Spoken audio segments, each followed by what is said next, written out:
Ahora estamos aquí en el camión de Team ASCARI con dos pilotos muy famosos y muy rápido. Y Klaus, how are you? I'm wonderful. And how are you today?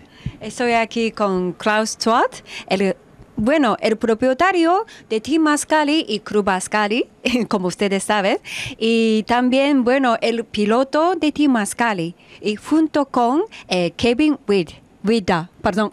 How are you, Kevin? Very good, thank you. The Klaus told me that you're going to be a new member of Team ASCARI in the near future. And that's what Klaus has been telling me as well for 3 years. For 3 years, no? Kevin is a very good driver as yourself? Yeah, he's very good. He's better than me, for sure. Better than you. Yeah, of course. And so he should join us and prove that, you know. So I'm waiting. I'm waiting for 3 years to try and convince him. So. It's a quite long time, Klaus. I know. What is stopping you, Kevin? Nothing really stopped me. I just take my time, want to look at the program and see Klaus, and he's not being exactly truthful. He's quite a good pilot, and I'm sure I won't be as fast as Klaus. Klaus, tell us a little bit about Kevin's experience. Why you want him to be a part of your team, or you know? Well, first of all, he's a nice guy. Yes. Second, he's a good pilot.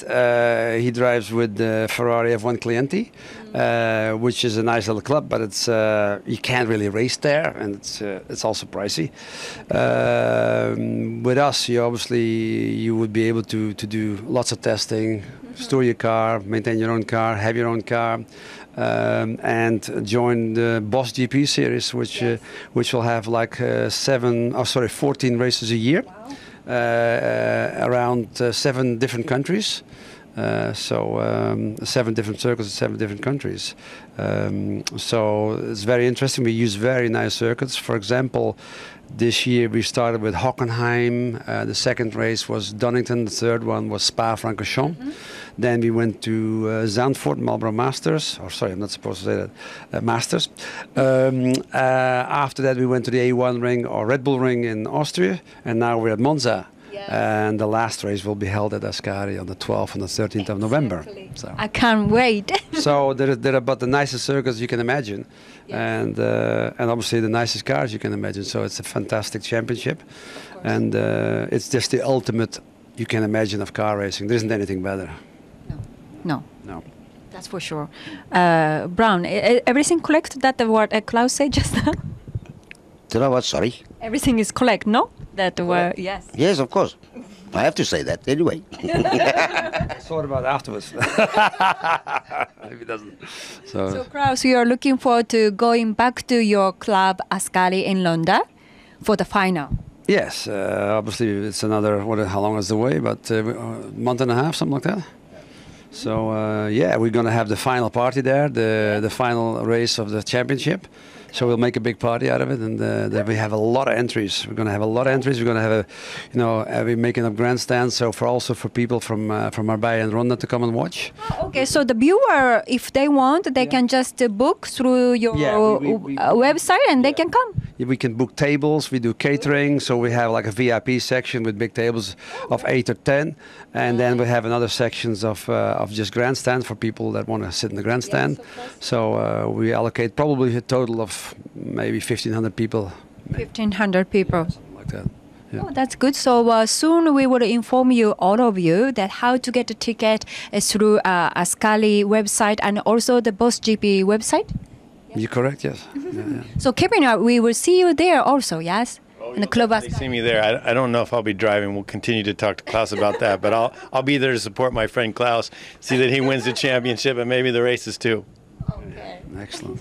Yeah, well, as I said, I hope he will join us next year, and I just try to get him all addicted. So he's sort of saying, I can't live without this. I remember when I started, I saw the first time the Boss series, yes. And I didn't even realize something like that could be there, something like that could be done. Like having another series besides Formula One, where you can actually drive your favorite car, a Formula One car. Yeah. And so this is a very unique series in the world, and it's the only one where you can actually drive your own Formula One car. So we should be. Yeah, that is why it's unique, no? Yeah, absolutely. All the team owner are drivers, yes? Like yourself? Not, I wouldn't Not say. all of them. No, because there used to be a guy that actually went to Formula One himself. He was a team owner. He didn't drive himself. He had paid drivers, but he promoted from boss onto Formula One. Can't mention any names, but everybody knows who I'm talking about. Okay, it's not you, no? I don't know. No, it's not me. Who is it? Is it you? Can you give me some initials? Oh, okay. So basically, you know each other, all of you, and the committee of the Boss GP and all the team owner. Well, we know each other from, for example, we're very close with Ferrari F1 Clienti, and I've driven with Ferrari F1 Clienti at Monaco 3 times. Which wasn't actually organized by Ferrari F1 Clienti. It was organized by Modena Motorsport in Germany. Fantastic. It was a fantastic event. I mean, that was just And the pinnacle. That was the pinnacle of motorsport. BossGP there? That's what I tried to do. I tried to do that, and they said there's no way that the Automobile Club of Monaco will allow another Formula One type race there, or Bernie. So they have classic Formula One races like TGP, but the limit for the cars is 1976. Personally, I would never drive one of these cars because I think they're ultra dangerous. Every 2 months in these days, somebody used to get killed or burned. True. And there is another alternative. The alternative is modern Formula One cars, which are 10 times more safe. And I still don't understand why we don't have these people coming in and driving with us. They insist on driving these older cars. Okay, it's great. I mean, it's great to still see them going around, but I couldn't be paid enough to do it because I would not risk my life. I think safety is an issue with those cars for sure. Yes. Yeah. So I mean, your feet are above the front axle. It's like an aluminium monocoque. You hit the wall, you lose your legs. You hit the wall, you have the tanks beside you. They explode. They did in the 70s. Guys were paralyzed. Guys were burned. It was very dangerous. Burned. Time. I mean, they burned like you wouldn't believe. This is the whole period from probably 1960 to 1985. Absolutely. I mean, how many people did we lose? Incredible amount of people. The modern Formula One car is very safe with a carbon tub. You basically are in a capsule that's protecting yourself. And your Formula One that you are driving this morning with Jaguar, yes? Jaguar, yes. And then the other one is Benetton. Benetton. See, most of the viewer, like I'm including me also, that we don't know the differences. Well, for us, Formula One is just Formula One category, all of them. But there is different car makers, yes? Benetton, Jaguar, and...